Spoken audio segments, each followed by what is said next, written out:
Assalamualaikum warahmatullahi wabarakatuh. Saya Anissa Puspitasari dari kelas R05. Di sini saya akan menjelaskan mengenai perspektif ekonomi institusi dalam pengelolaan sumber daya alam. Fungsi sumber daya alam dalam sistem ekonomi tidak diragukan lagi. Walaupun begitu, peranan sumber daya alam dilihat dari sudut pandang ilmu ekonomi telah mengalami perubahan sesuai dengan zamannya. Ekonomi klasik yang hidup pada abad ke-19 seperti Malthus dan Ricardo memandang kekayaan sumber daya alam yang dimiliki suatu negara merupakan kunci kemakmuran negara yang bersangkutan. Pada zaman itu, pemilikan dan produktivitas laba sangat menentukan produktivitas nasional. Sumber daya alam umumnya dicirikan oleh karakteristik ganda yang menyebabkan kompleksitas pengelolaannya. Karakteristik sumber daya alam yang relevan untuk analisis ekonomi institusi adalah karakteristik yang merupakan sumber interdependensi antar individu dalam suatu masyarakat. Interdependensi yang disebabkan oleh inkompatibilitas antar penggunaannya atau inkompatibilitas antar penguasaan. Ceteris paribus dapat dikontrol oleh hak milik. Suatu institusi dicirikan oleh 3 hal utama.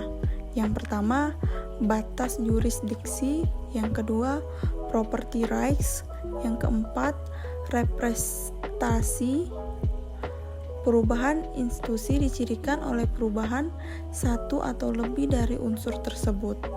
Oleh karena itu, untuk melihat dampak perubahan alternatif institusi, kita perlu terlebih dahulu mendiskusikan unsur institusi tersebut.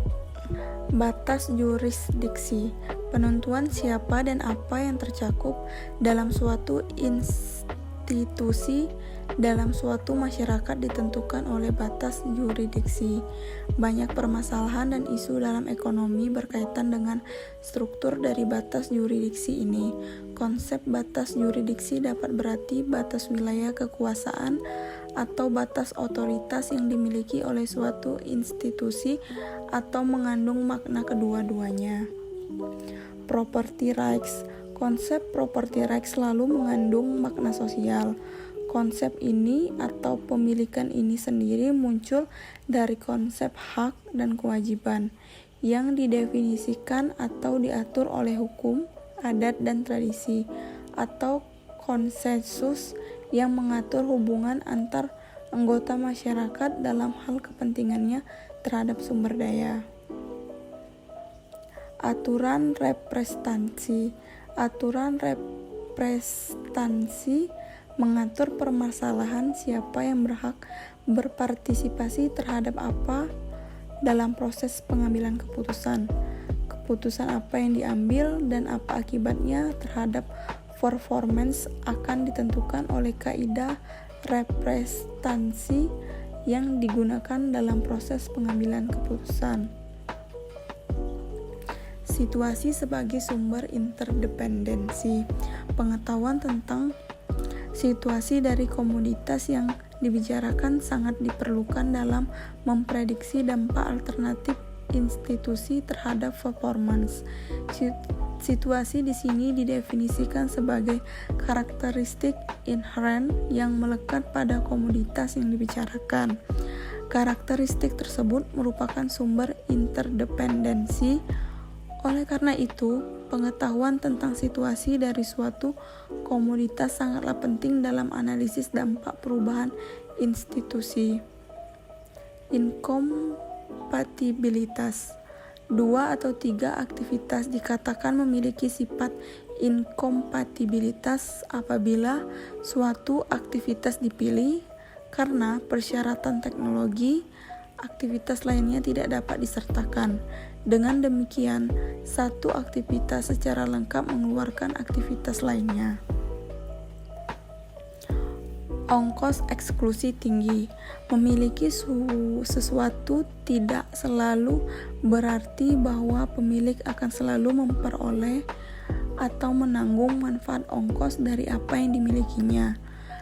Pemilikan hanyalah berupa gugus kosong apabila ongkos untuk mencegah pihak lain memanfaatkan sumber daya yang dimiliki seseorang jauh lebih besar dari nilainya. Situasi ini disebut karakteristik ongkos eksklusi tinggi. Skala ekonomi, seperti halnya dalam pembahasan batas yurisdiksi pada bagian terdahulu, skala ekonomi ini perlu pula dipandang sebagai karakteristik inherent yang dimiliki oleh beberapa komoditas. Persoalannya pelik muncul apabila fungsi produksi dicirikan oleh apa yang biasa disebut decreasing cost atau increasing return to scale. Surplus, interdependensi antar generasi. Penggunaan sumber daya alam dan lingkungan juga menciptakan masalah interdependensi antara generasi masa kini dengan generasi penerus yang saat ini belum hadir atau yang saat ini preferensinya belum terwakil dalam Dewan Perwakilan Rakyat atau DPR, misalnya kelompok anak-anak. Interdependensi antar generasi masa kini dengan generasi masa mendatang bersifat lebih kompleks, mengingat generasi yang hidup di masa datang belum dapat berbicara sekarang. Dari uraian tersebut, dapat ditarik pelajaran bahwa proposisi yang mendasari analisis dampak perubahan institusi adalah interdependensi antar individual, ditentukan oleh karakteristik komoditas yang dibicarakan seperti inkompatibilitas atau ongkos eksklusi tinggi. Dampak perubahan institusi terhadap performance ditentukan oleh sumber interdependensi apa yang dikontrol oleh perubahan institusi tersebut. Terima kasih.